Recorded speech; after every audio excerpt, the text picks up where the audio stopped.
السلام علیکم، آپ کے اپنے چینل کھیل کے میدان سے میں ہوں مظہر جاوید۔ ناظرین، فٹ بال ورلڈ کپ میں پرتگال کی فاتحانہ چال برقرار رہی۔ اختتامی لمحات میں of side goal per Croatia Nadal نظر آیا۔ کرسٹیانو رونالڈو کیریئر میں پہلی بار ناک آؤٹ مرحلے میں گول کرنے میں کامیاب رہے۔ گونکالو راموس نے ہیڈر کے ذریعے گیند جال میں پہنچا کر ٹیم کو برتری دلائی۔ اختتامی لمحات میں کروشین پلیئر جوشکو گواڈیول کے گول نے پرتگیز پلیئرز کو حواس باختہ کر دیا۔ ایسے میں وی اے آر کے آف سائڈ فیصلے کا ٹیم کو فائدہ مل گیا، جس نے 2-1 کی فتح کے ساتھ پری کوارٹر فائنل میں جگہ بنا لی۔ سوئٹزرلینڈ کو الجزائر کے خلاف 2-0 کی آسان جیت نے فائنل 16 میں پہنچایا۔ ٹیم نے 1938 کے بعد ناک آؤٹ مرحلے میں پہلی مرتبہ کامیابی حاصل کی۔ اسپین نے آسٹریلیا کے خلاف 3-0 کی شاندار فتح سے حریفوں کو واضح پیغام دے دیا۔ میکل اوریال زابال نے 2 گول کیے۔ ٹورنٹو اسٹیڈیم میں کروشیا کے خلاف پہلے ہاف میں پرتگال نے زیادہ تر کھیل پر کنٹرول رکھا، لیکن مواقع کو گول میں تبدیل نہ کیا جا سکا۔ رونالڈو ابتدائی کراس پر گیند کو ہیڈ نہ کر سکے۔ برونو فرنانڈیز بھی کین سیلو کے کراس سے فائدہ نہ اٹھا سکے۔ کروشیا دوسرے ہاف کے آغاز میں بھرپور انداز میں واپس آیا اور پرتگال کو دباؤ میں لے لیا۔ ماتیوکو نے ایک چانس بنایا، لیکن ان کی شوٹ پر گیند جال کے کنارے پر لگ گئی۔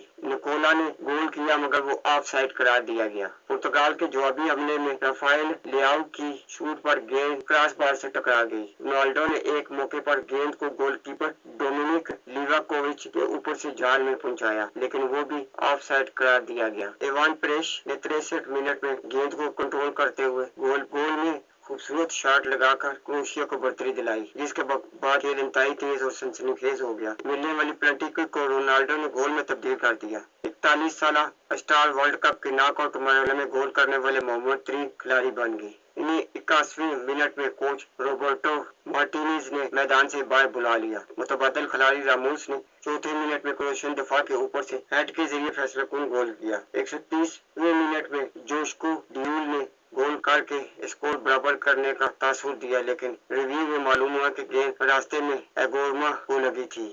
ویڈیو اسسٹنٹ ریفری کے جائزے پر یہ گول آف سائڈ قرار دیا گیا۔ پرتگال کی ٹیم اب پیر کو ڈیلس میں اسپین سے مقابلہ کرے گی۔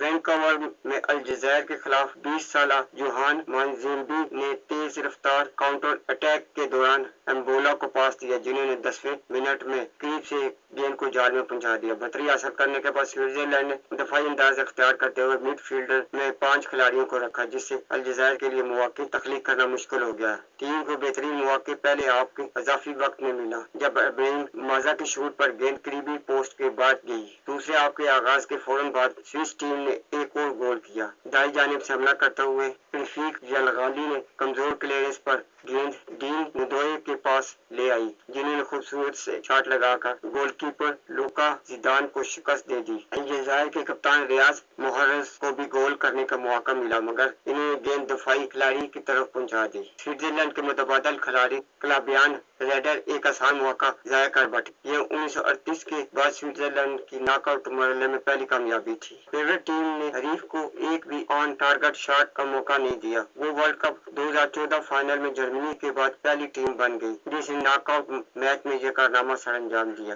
لامین یامال نے بار بار آسٹریلیا کے دفاع کو پریشان کیا۔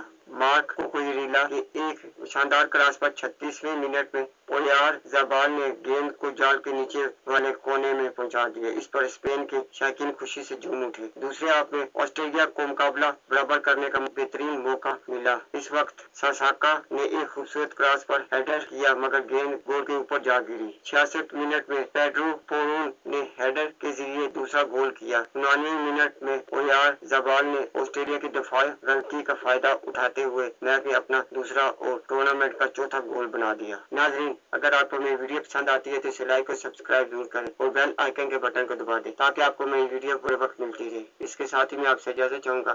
اللہ حافظ۔